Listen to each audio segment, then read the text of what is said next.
ৰঙাঘৰৰ আলহী হ'ল গৃহৰক্ষী জোৱান।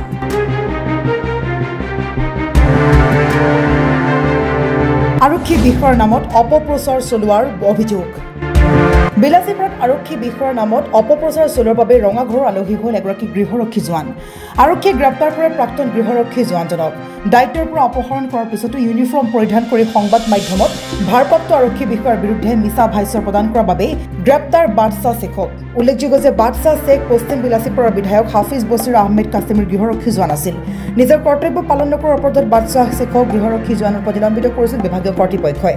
সম্প্ৰতি বাদশাহ শেখক ভাৰতীয় ন্যায় সংহিতাৰ 215/24, 351, 390(1), 217, 115(2) আৰু 309(4) ধাৰা অধীনত গ্ৰেপ্তাৰ কৰি জেৰা অব্যাহত ৰাখিছে বিলাসীপাৰাৰ আৰক্ষীয়ে। বিলাসীপাৰাৰ পৰা জিয়াৰুল আলমৰ ৰিপৰ্ট, নিউজ এইচ আছাম।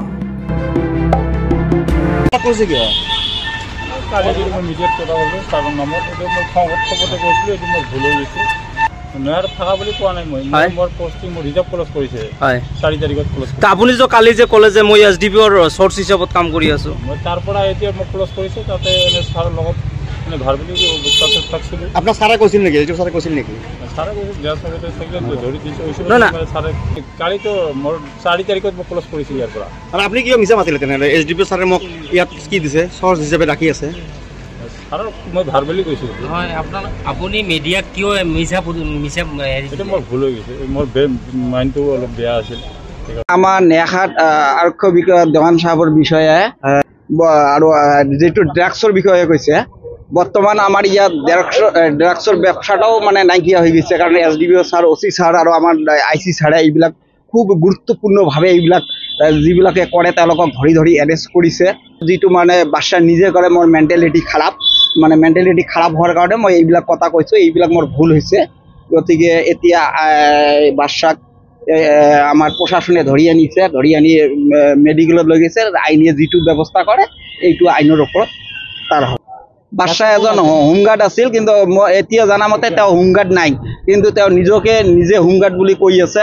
আৰু তেওঁ মানে মই এটা নামত ভুৱা প্ৰচাৰ চলাইছে। আৰু মই গোপন সূত্ৰৰ মতে জানা যে সি আৰক্ষীৰ কথা কৈ কিবা কিবি বোলে কৰি আছে। এইটো মানে মই গোপন সূত্ৰৰ মতে জানো। এইখিনিয়ে কথা। এইকাৰণে আজি তাক এৰেষ্ট কৰাৰ পিছত তেওঁ নিজেই কৈছে মোৰ মেণ্টেলিটি খাৰাপ। কালি মই যিটো এইটো মানে মিথ্যা বুলি তেওঁ নিজে স্বীকাৰ কৰিছে। এইটো আমাৰ কোৱাৰ কথা নহয়, তেওঁ নিজে স্বীকাৰ কৰিছে। আপুনিও ভুগিছে নেকি গেছৰ সমস্যাত? গেছ আৰু লিভাৰ ৰিলেটেড সকলো সমস্যাৰ একমাত্ৰ সমাধান গেষ্ট্ৰচিটি। বদহজম, এচিডিটি, ফেটি লিভাৰ, পাইলছকে আদি কৰি ভিন্ন গেছৰ সমস্যাৰ সমাধানৰ বাবে কেৱল আপোনাৰ কাষত গেষ্ট্ৰচিটি।